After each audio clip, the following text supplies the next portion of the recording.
All right, so today's 10-minute topic is follow up. And it's a funny thing because when you get into this business, I know for us, we thought, sure, people are going to say no, but some people are going to say yes right away. And that, yes, some people do, but most people don't because you're playing a game of motivation and timing. And what that means is you're contacting people that are likely to sell for whatever criteria you're using, but a lot of them are not going to sell it to you at a discount. A lot of them are not going to sell now. So whatever marketing you're sending, whether it's mail or you're calling or you're texting, whatever you're doing, even if it's PPC and people that are calling you, it doesn't matter. The truth is that they may not want to sell for the price you need to buy it, and they may not want to sell at all for a little while. So, but once somebody raises their hand and said they're interested, and for us, if someone wants to sell full retail, we'll take a listing. Right? We just closed 2 listings recently, but for a lot of people, if you're certainly if you're only buying cheap, and even if you're listing, but some people aren't ready to list, you have to follow up to the point where that seller is motivated to move. Right? If someone wants full retail and you need to buy it, all that means is they're not motivated enough to sell it to you at the price you need. Now, circumstances change in everybody's life, and you need to follow up so that you're there when that happens, so that you're front of mind for that prospect. And it's easy to think, well, everybody's contacting them, and what's the difference? And it's not going to work. Follow up works. We closed deals from years ago, recently. So you need to follow up to get deals. If you have a pipeline of leads, and anybody can get a pipeline, and we can show you how to get a pipeline of leads, and for a relatively cheap number. I think we just got somebody started for around $1,100, and that money didn't come to us. It was the cost of a list, the cost of skip tracing that list, so they can call them. So you can get leads. You call people, and the people that say they're interested, or yeses or maybes, those are leads, right? Some people who you maybe don't want to sell right now. Go meet them. They say we're thinking about it. It's a no. I mean, if you follow John Martinez, everybody that's not a yes is a no. That's fine, but you still follow up with them until they're a yes. So first of all, you got to follow up daily. What happens a lot of times that people don't realize is that a lead will call in and just hang up, or a lead will call in and you won't have contact with them. They'll leave a quick message, or you don't even know what's going on, but they responded to a marketing piece, or they returned a call where you were clear that you wanted to buy their house, and they said, "I'm going to call that guy back." Right? If you just call someone and they're calling back just because you called, I don't think that's a lead. But if you call and you said, "Hey, I'm interested in buying your house," and they called you back, then that's a lead. There's some kind of motivation going on there. So like if we send out postcards, if anybody calls that number, I call them back. Now a percentage of those are people telling me to take me off the list, or I think somebody told me to f myself in the butt with a spoon recently.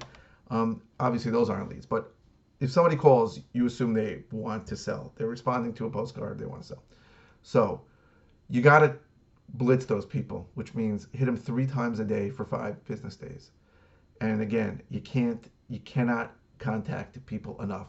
Everybody's afraid that this is a deal and I'm going to contact them too much, and the guy's going to say, "You're a dick for calling me so often, so I'm not going to use you."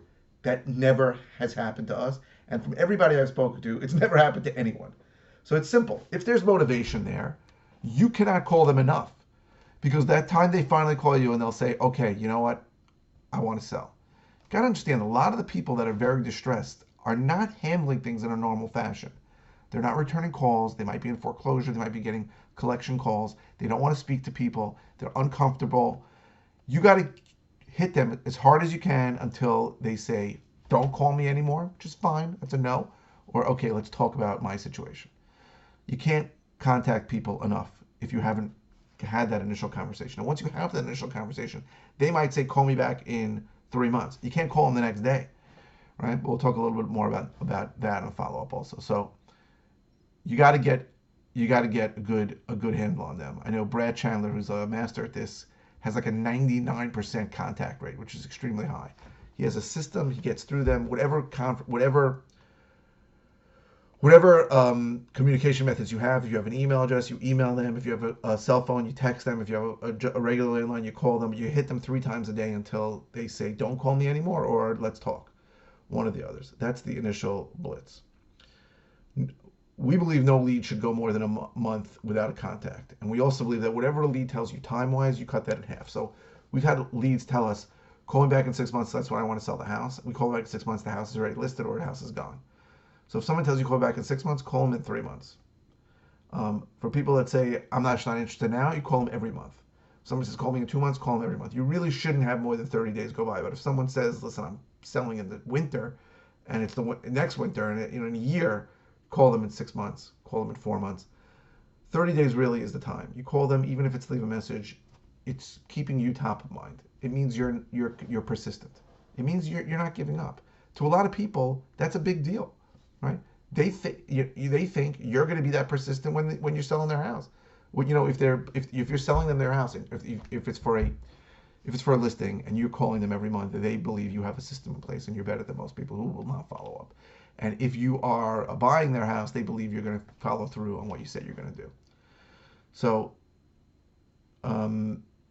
we met a guy in Boston who has his own mailing system, and he says that it's buy or die, right? I'm going to mail you forever until I buy your house or one of us dies. And even if you die, I'm going to still mail you. And that's a good system. You got to be consistent forever on these things. And it sounds crazy because you think if someone gets 5 pieces of mail from me and has not responded, then why should I follow up with them? But I promise you, and Brad Chandler also says his first deal he ever bought, there's a person who got a 7th postcard from them. And he said, you know what? I got my 7th postcard from you, I'm going to sell. So you got to be consistent, and follow up is a huge part of that. It sends a very, very clear message to the prospect that you are someone who is serious about the house and is someone who is going to do what they say they're going to do. So you follow up all the time. Some leads seem dead, but we've spoken to many people who told us some of the best deals they ever got were the most irate people. So somebody yells at you, screams at you, tells you to F off. Until they tell you to take him off the list, you do not stop calling them. You do not stop contacting them. It's counterintuitive, and we made mistakes of getting rid of people like that. And then we saw they sold to another investor soon after. So you got to be consistent, and you got to follow up. And we believe in changing methods of communication. So if you're calling people, leaving them messages, and it's happened for a few months and they haven't responded, text them if you have a cell phone number. Send them an email if you have a number. So you should change communication methods if you can. Contacting people different ways. It's funny because somebody might respond to a call today, but there's somebody who never really answers the phone. And then you text them after you leave them 4 messages, and you text them and they respond right away and say, yeah, I'm still serious about it. There's also a really good text that we use to bring people back from the dead. It's from John Martinez. It's excellent. I have it written down, and it's exactly 160 characters, but it's something like, I'm guessing you sold the house to somebody else, didn't have the heart to tell me, completely changed your mind, or something like that, or I screwed up. I'm concerned that I screwed up, and it works like 95% of the time. You'll get a response. Now the response might be, I'm not selling the house, don't call me anymore. But at least you have an answer, right? So I look at some of the leads where we're calling them for over years, and we'll send that text if we have a cell phone, or we'll send an email if we have an email, and we'll get a response right away. Again, sometimes it's like, hey, I sold the house 4 months ago. That's fine. At least now we know we don't have to call you anymore. But you want to know what's going on if someone's not responding to you. Certainly, someone who has expressed interest or you agreed on a price, they go dark sometimes. They ghost you. It happens all the time. So it's a really good text to get them back. But follow up is a huge part of the deal. It's not like optional. I mean, people think, well, if I don't get these deals now, then they're not deals. The deals are there. You have someone who's responded to a phone call or something and said they're interested, but they're not, now's not the right time. That is someone you have to.